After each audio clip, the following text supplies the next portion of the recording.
Hey y'all, Jimmy here, back with another devlog for my upcoming minimal farming project, Acres. What I'm going to do this week is bring you all up to the current state of the project and give a rundown of what I'm thinking about in building each day. The original plan for this series was to give a detailed breakdown of each stage of the development process from a game design to release with full code run through for specific game components. Development of Acres, however, is progressing faster than I can make videos, so we'll focus these devlogs on what is current and active this week. Okay, let's get into it. This is the current state of Acres. The game starts out with a few farming cells generated on a grid. We have our current bank account here at the top, displaying how much money the player has. We have our tool selection toolbar down at the bottom. Tools are broken into categories along the toolbar, corresponding with the keyboard number 1 through 9. The buttons are clickable as well with both a mouse and a controller. Each category is broken down into subtools for each. The last tool selected is saved and used if the keyboard hotkeys or the category selection button is pressed. If you all want to see a code breakdown of how I'm implementing these features, leave a comment below and I'll add it to the queue of video ideas. Okay, let's go through each tool and find out their purpose and how they are currently being used. The first is a details category. It'll hold tools related to information from the world. As of now, there's only one tool, the details marker. If we select it here and click on a cell, it'll bring up all the information associated with that acre. The information is displayed in the tools details section on the right. As you can see, each acre cell has its own data values and each key element. Water, pH, micronutrients, and macronutrients like nitrogen and phosphorus are all being tracked in the game state. Right now, since nothing's planted, each cell is currently displaying default values. Later on in development, I plan on adding some initial variety and maybe a full ways function collapse generation with different soil types. Moving on to the next category, we have our plow tools. These tools turn the top side and allow for new seeds to be planted. Function tools like the plow come in a few different forms. The first form is a manual single hand tool.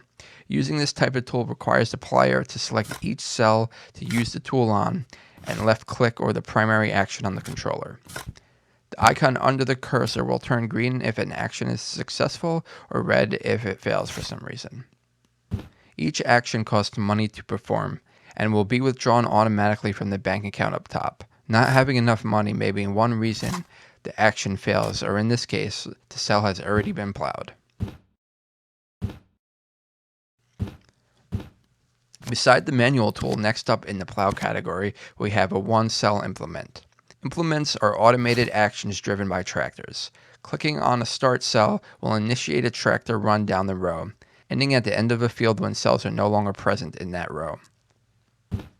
On the left-hand side of the screen, we can see the current selection of available tractors.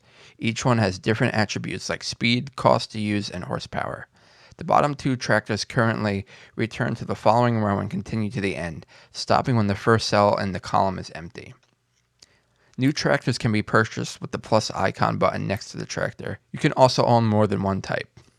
The top number indicates how many of each type the player currently owns, and the middle number displays how many of that type is currently in use. We see if we own 3 orange tractors, we can click up to 3 rows at a time to perform the current tool. If all tractors are in use, we cannot use the current tool. Selecting a new tractor can be done by clicking the tractor in the toolbar. The current tractor selection will be highlighted in blue. The highlighted tractor will be the tractor used when performing different implement actions. The next plow implement is the 3-row plow. It works just like the single row, but plows 3 rows at a time. Eventually, larger implements will require higher horsepower tractors.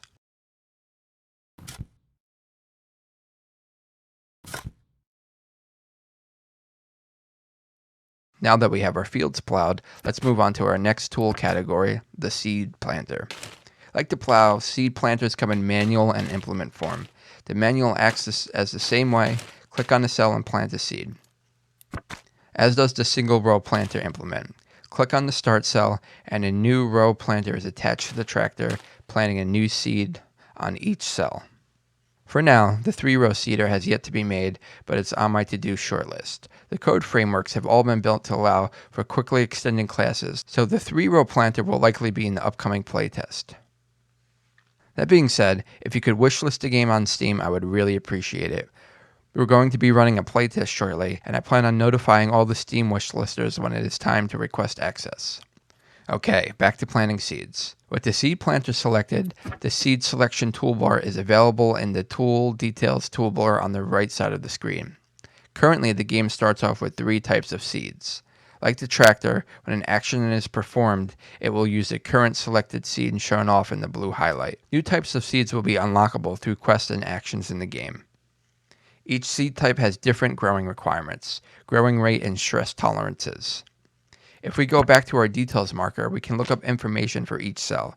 With the seed planted, we can now see additional information on the crop's current status. This soil cell is currently meeting all the growing requirements for the cabbage, and as a result, the cabbage will continue to grow.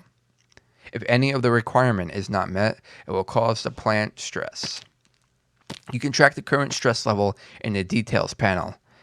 If the stress level reaches 100% of the plant's tolerance, it will die and no longer be harvestable. It's important to keep a close watch on soil conditions for a successful harvest in acres. Besides soil conditions, weeds also play a factor in limiting crop growth. As you can see, since we've planted, they've grown up quite a bit.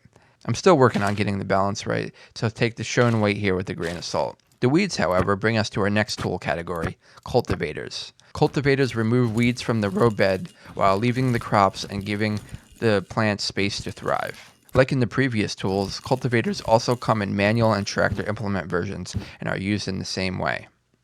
Next up in the toolbar is the soil amendments category. These tools are used for improving soil conditions for each cell. This is how the player can add water and fertilizer, which is selectable on the right-hand side of the screen, just like the seeds were. Slot 6 in the toolbar is the harvest category. Once crops grow to an acceptable amount, we can use the harvest tools to extract them from the fields. By default, they are harvested into the farm storage. This lets the player sell the crops when needed or desired. The prices on the right fluctuate based on market conditions, so timing a profitable harvest takes a keen farmer's eye. While waiting for an optimal price may be best, players shouldn't hold their crops for too long, as crops in storage begin to decay over time. So don't let all that hard work go to waste, looking for the best deal. At some point, I'd like to implement seasons and crop availability into acres, making high growing season for each crop easier to grow, but ultimately less profitable when the market is flooded. The inverse, allowing players to get a good price when the growing conditions are harder. But that's all for future plans now.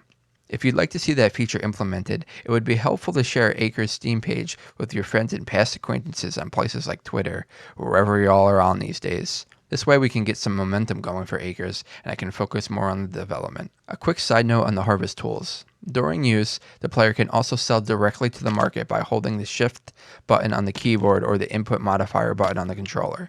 This allows the player to bypass the storage system for a quick sale. The last tool on the toolbar is the new cell category of tools. Here we can purchase new acres and give our farm more land to grow more crops. There are currently 3 available tools in the purchase cell: the single, the row of 10, and the field of 10 rows of 10. Using the action modifier Shift will toggle between purchasing from the center of the tool or from the beginning. When purchasing new land, spacing them out will provide a manageable way to separate different crops and tractor tasks. Since our tractors currently stop at the end of a row, we can control how much of each action to perform. So that's the general idea of Acres. I put a lot of thought into keeping the gameplay minimal to allow depth and detail to become the forefront and really get to enjoy watching these plants grow. Thanks for staying with me to the end. I'm really excited about this project. If you are too, I'd really appreciate it if you wishlisted the game on Steam, shared it on Twitter, and subscribed to this channel. Alright, take it easy and be kind to one another, and I'll catch you on the next video.